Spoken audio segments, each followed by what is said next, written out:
শীত মানে কনকনে ঠান্ডায় লেপ কম্বলে গরমের আয়েশ, তার সঙ্গে কত রকমের সবজি দিয়ে খাবার। আবার শীত মানে কিন্তু অবশ্যই পিঠে পুলি আর পায়েস। মা ঠাকুমার এই পিঠে পুলির আস্বাদ আমাদের কাছে এখন স্বপ্ন। ব্যস্ত জীবনে এই স্বপ্নকেই যদি সত্যি করতে হয়, তবে চট করে দেখে নি খুব সহজে আর বেশ মজার দেখতে এইরকমই এক পিঠের রেসিপি।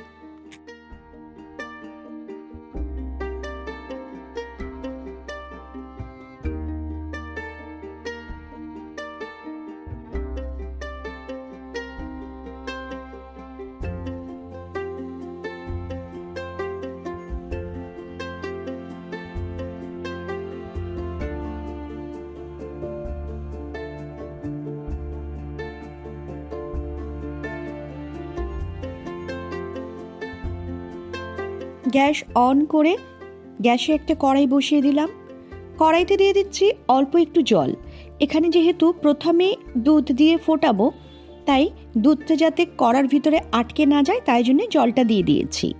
এবার দিয়ে দিচ্ছি 1 কাপ লিকুইড দুধ। হাই ফ্লেমে প্রথমে দুধটা ফুটিয়ে নেব। এখানে দেখো দুধটা বেশ ভালো মতো ফুটে উঠেছে। এবার দুধের মধ্যে দিয়ে দিচ্ছি 2 টেবিল চামচ মিল্ক পাউডার। মিল্ক পাউডার দিলে দুধ তাড়াতাড়ি ঘন হয়ে যায়। গ্যাস কমিয়ে ভালো করে মিশিয়ে নিচ্ছি।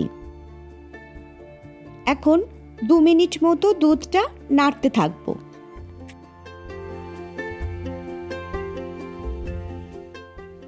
দু মিনিট বাদে দুধটা দেখো বেশ ঘন হয়ে এসেছে। এবার এখানে আমি গ্যাস অফ করে দিচ্ছি। তারপর দিয়ে দিচ্ছি 1/2 কাপ পাটালি গুড়। গুড়টা আমি গ্রেট করে নিয়েছি যাতে সহজে দুধে মিশে যায়। ভালো মতো গুড়টা দুধের সাথে মিশিয়ে নিচ্ছি।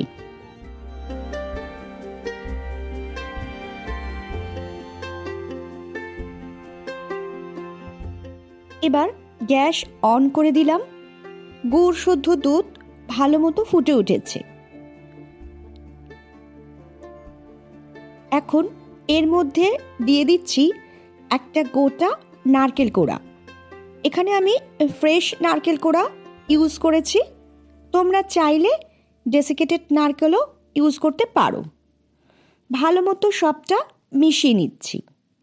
মিডিয়াম ফ্লেমে এটা অনবরত নাড়তে থাকবো, নইলে তলায় লেগে যেতে পারে। অনবরত মিডিয়াম ফ্লেমে পুরটা নাড়ার ফলে এখানে দেখো নারকেলের পুর কড়া থেকে উঠে আসছে আর একটু ছিটছিটে ভাব এসছে। এই অবস্থায় আমি গ্যাস অফ করে দিচ্ছি, কেননা ঠান্ডা হলে পুরটা আরও একটু জমাট বেঁধে যাবে। এবার এই নারকেলের পুরের মধ্যে দিয়ে দিচ্ছি 1 চা চামচ ছোট এলাচের গুঁড়ো। ভালো মতো সমস্ত গুঁড়োটা পুরের সাথে মিশিয়ে নিচ্ছে। এইভাবে আমি নারকেলের পুরটা তৈরি করে নিলাম। এরপর এই পুরটা অন্য একটা পাত্রে ঢেলে নিয়ে একটু ঠান্ডা করে নেব।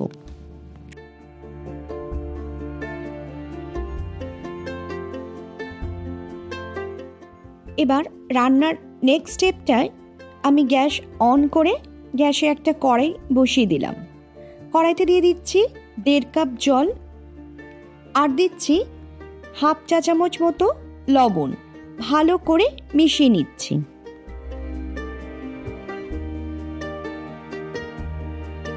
এখানে দেখো জলটা ফুটতে শুরু করেছে।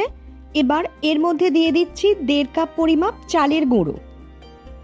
তারপর ভালো করে জলের সাথে চালের গুঁড়োটা মিশিয়ে নিচ্ছি।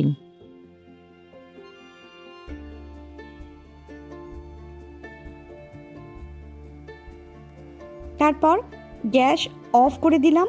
এখন ঢাকা দিয়ে 10 মিনিট এইভাবে রেখে দিচ্ছি।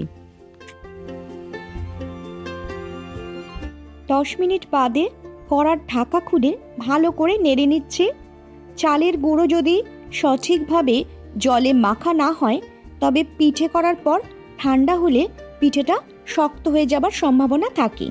এবারে চালের গুঁড়ো মাখাটা একটা পাত্রে নিয়ে নিয়েছি। এবার ভালো করে এটা ঠেসে ঠেসে মেখে নিচ্ছি। যত ভালো করে মাখবে পিঠে ততই নরম হবে। ডোটা ভালো করে মাখা হয়ে যাবার পর হাতে একটু তেল নিয়ে নিচ্ছি। তেল দিয়ে এটাকে আবারও ভালো করে মেখে নিচ্ছি। তেল দিলে হাত খুব বেশি চিটচিট করবে না এবং মাখাটা খুব সহজ হবে। এরপর এই পিঠের ডোটাকে দুটো ভাগে ভাগ করে নিচ্ছি। তারপরে দুটো ভাগকেই অল্প অল্প করে আবারও খুব মসৃণ করে মেখে নিচ্ছি।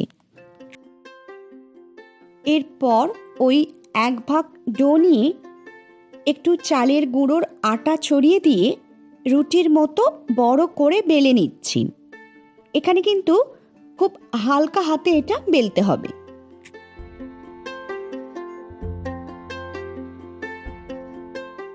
রুটির মতো বড় করে বেলে নেবার পর এর থিকনেসটা কীরকম হয়েছে তোমরা দেখে নাও। এরপর একটা ছুরি দিয়ে এর চারদিকটা সমান করে কেটে নিচ্ছি। এইভাবে কেটে নেওয়ার ফলে এটা একটা আয়তকার শেপ তৈরি হয়ে যাবে।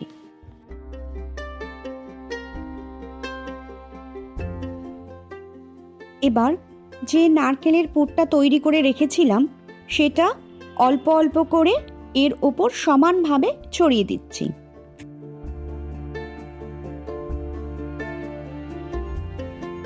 সমস্ত পুরটা ওই রুটির ওপর সমানভাবে ছড়িয়ে দেবার পর এখন এটা খুব সাবধানে রোল করে নিচ্ছি।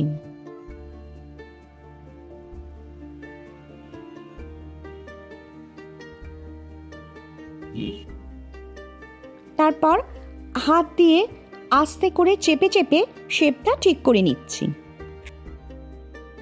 এইভাবে সেকেন্ড ডোটা দিয়েও এমনই একটা সুইস রোল তৈরি করে নিয়েছি। এখানে দেখো দুটো রোল তৈরি হয়ে গেছে। রোল দুটো তৈরি করে নেবার পর এখন আমি গ্যাস অন করে দিয়েছি। গ্যাসে বসিয়ে দিলাম জল ভর্তি একটা প্যান। এখানে অর্ধেকের একটু কম জল নিয়েছি। জলটা প্রথমে হাই ফ্লেমে ফুটিয়ে নিচ্ছি। জল ফুটে উঠেছে। এবার এই প্যানের ওপর বসিয়ে দিচ্ছি একটা স্টিমার প্লেট, আর স্টিমার প্লেটের ওপর রেখে দিচ্ছি তৈরি করে রাখা দুটো সুইস রোল।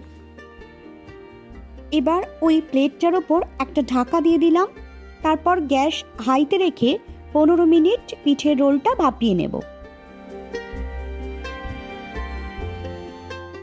15 মিনিট বাদে গ্যাস অফ করে দিয়েছি। প্লেটের ঢাকাটা খুব সাবধানে খুলে নিচ্ছি। এখানে দেখো পিঠে দুটো সিদ্ধ হবার পর প্লেটের উপর আটকে আছে।